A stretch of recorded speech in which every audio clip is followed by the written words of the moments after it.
Mesdames et messieurs, bonjour et bienvenue à vous dans cette nouvelle édition de votre journal de 15 heures dont voici les principaux titres.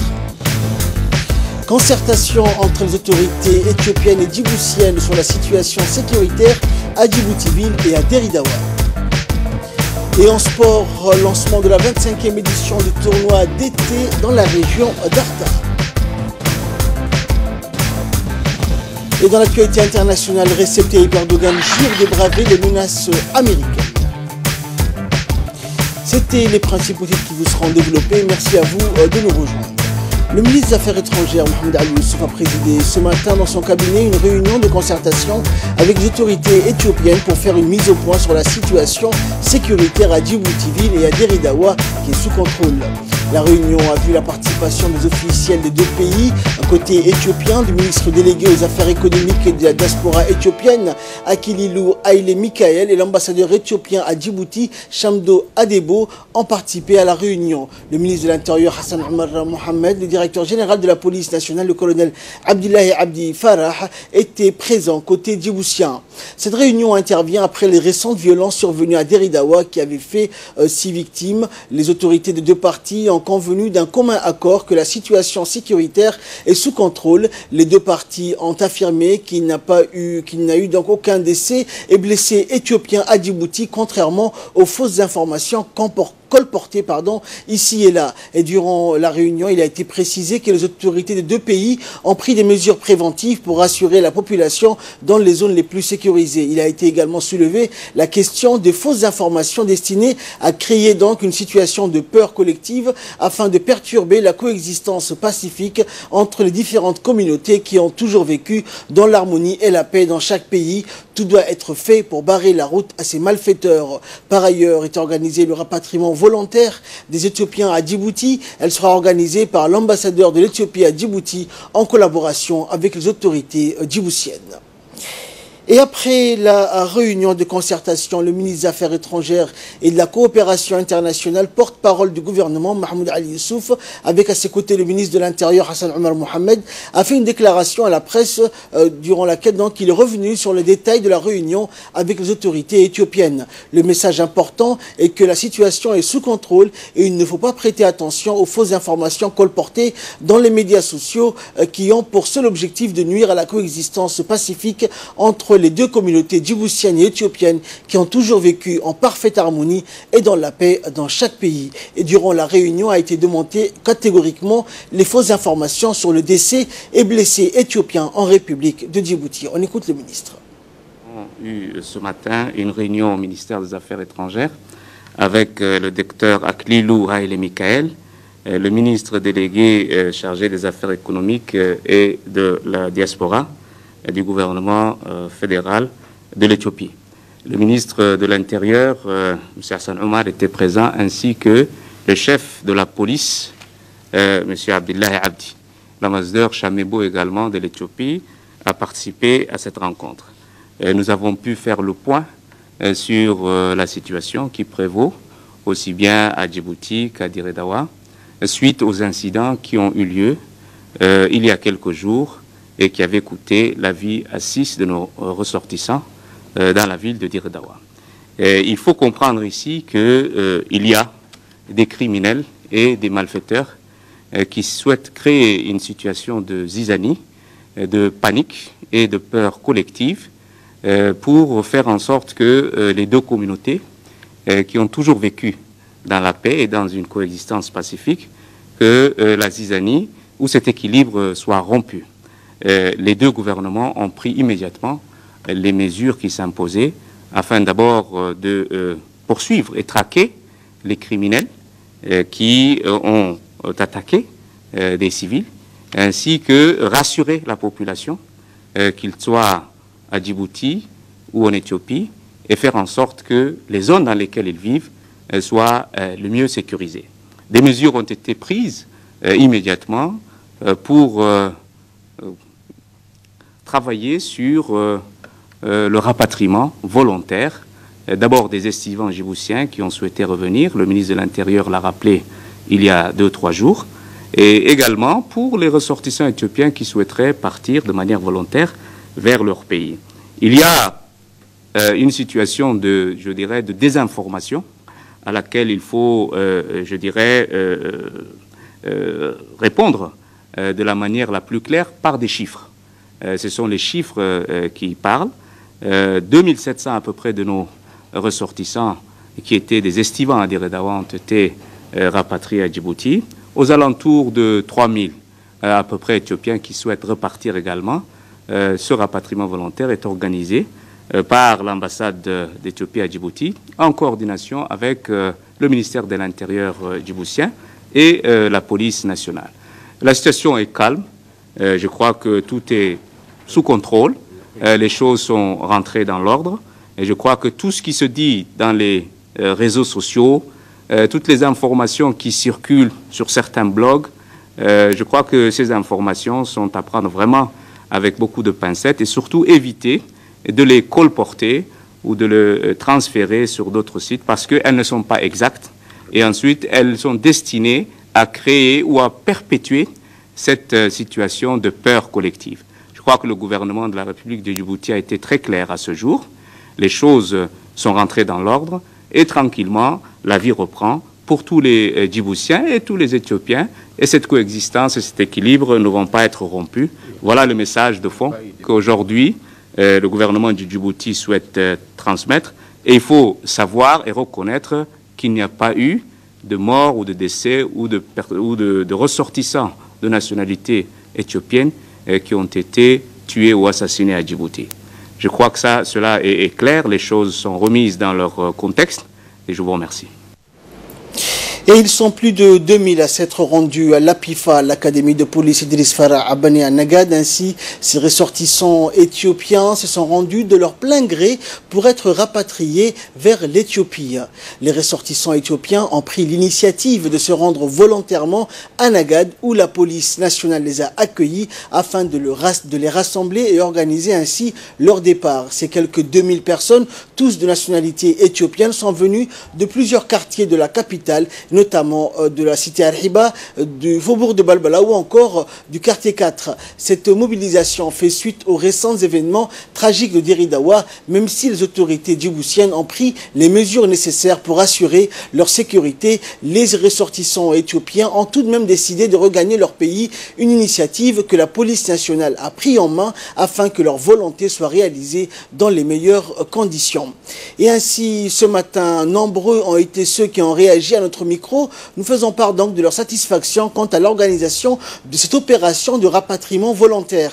Les ressortissants éthiopiens ont insisté sur le fait qu'il n'existe aucune contrainte à leur départ et que depuis les événements de Diridawa, ils n'ont subi aucun acte de répréhension. Ceux qui ont décidé de rester à Djibouti disent de leur côté ne pas être inquiétés quant à leur sécurité et font confiance aux autorités djiboutiennes et continuent donc à résider et à travailler en territoire djiboutien.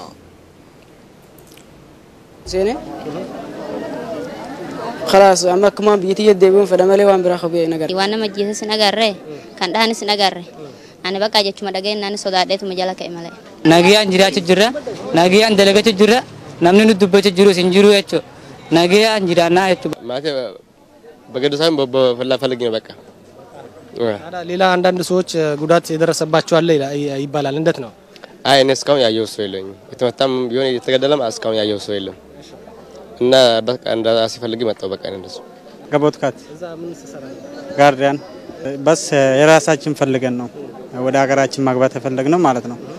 يعني سو سلام نوتا بقى الناس يسافرون يوم نوتا لأنه نجي يسقط دسوم من ميلا. بجورنا نجي سمات بيتقدر دسوم عليهم يتمتع دسوم عليهم.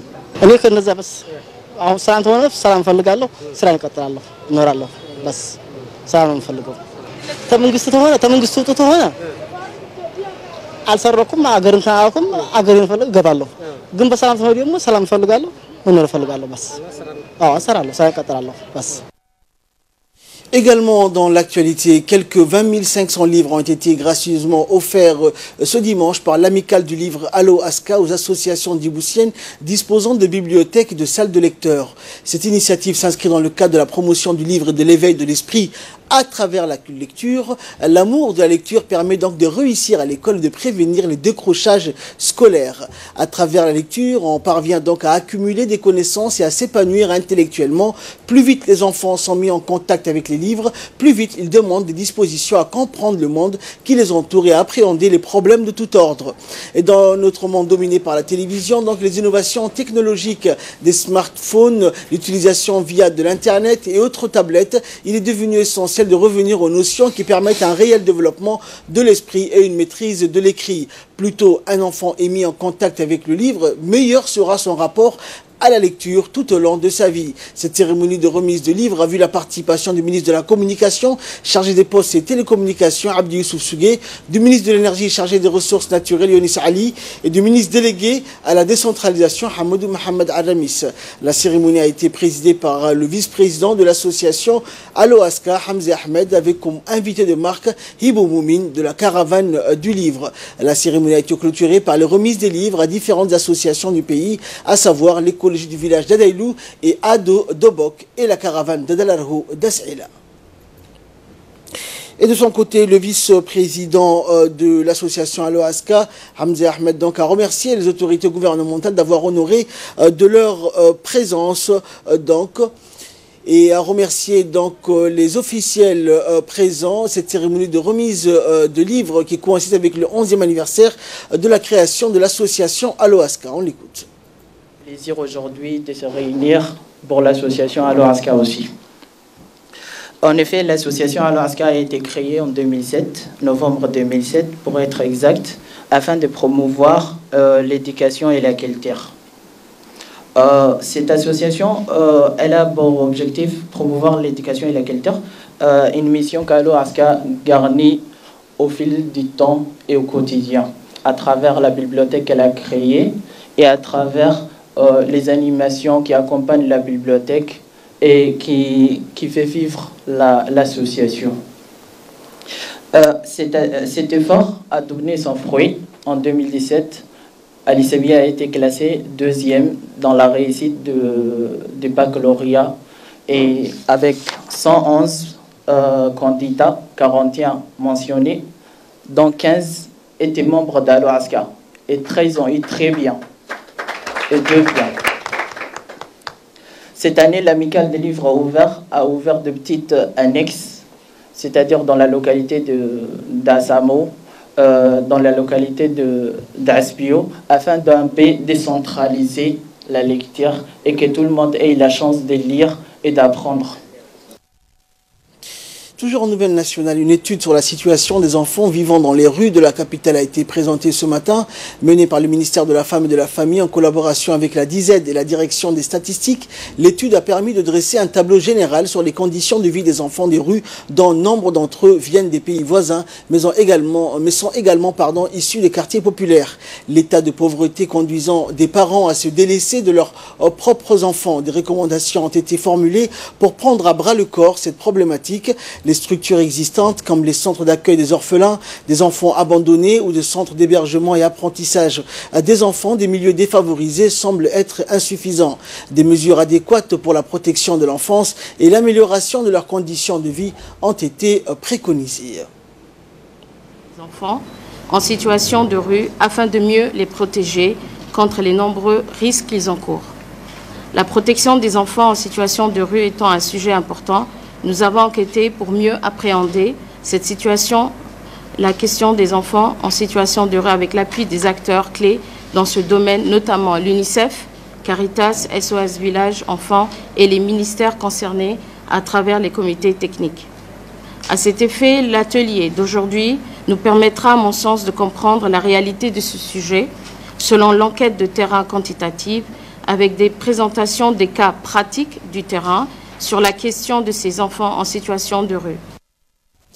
Et pour sa part, le commissaire au plan chargé des statistiques, Amaré Ali Saïd, a pour sa part jugé utile le rapport sur les conditions de survie des enfants en déshérence dans les rues de la capitale. Il a évoqué l'importance des recommandations formulées pour mettre en place des actions adéquates et appropriées. On l'écoute. J'ai participé ce matin à l'atelier de restitution de l'enquête sur les enfants de la rue qui a été réalisée par la direction de la statistique et des études démographiques.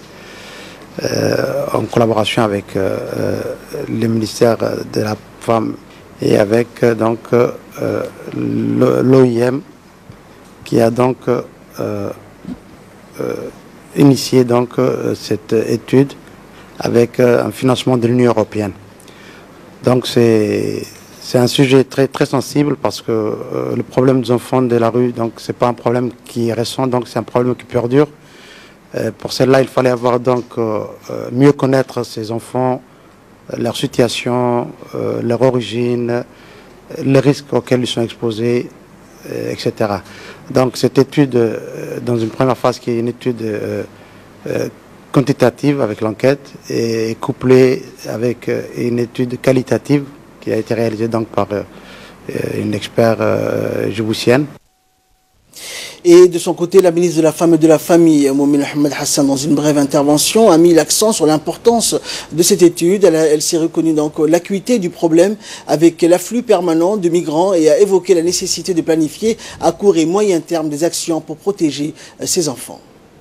Tout d'abord, il faut savoir que le gouvernement de la République de Djibouti a ratifié, signé toutes les conventions internationales concernant la protection et le développement de la petite enfance.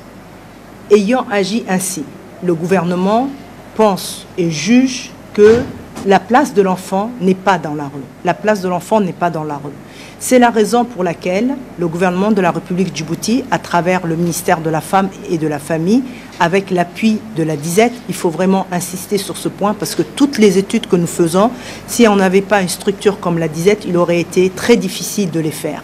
La technicité et l'expertise se trouvent dans cette institution nationale. Nous avons pu réaliser cette étude, le gouvernement a voulu réaliser cette étude par rapport à cette problématique qui concerne la situation, les enfants en situation de rue.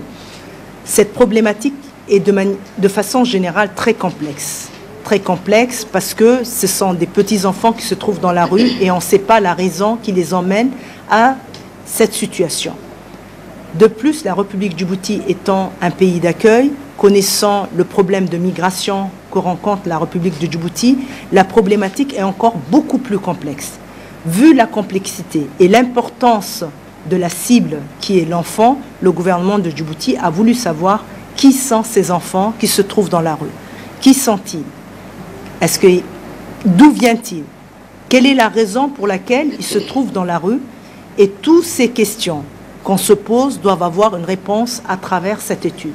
Les réponses que nous aurons, les informations, les éléments d'information que cette étude va nous permettre d'avoir, va pouvoir permettre au gouvernement de la République de Djibouti, avec l'appui de partenaires, d'apporter les réponses adéquates et appropriées afin, j'ose espérer, éradiquer et stopper cette situation-là.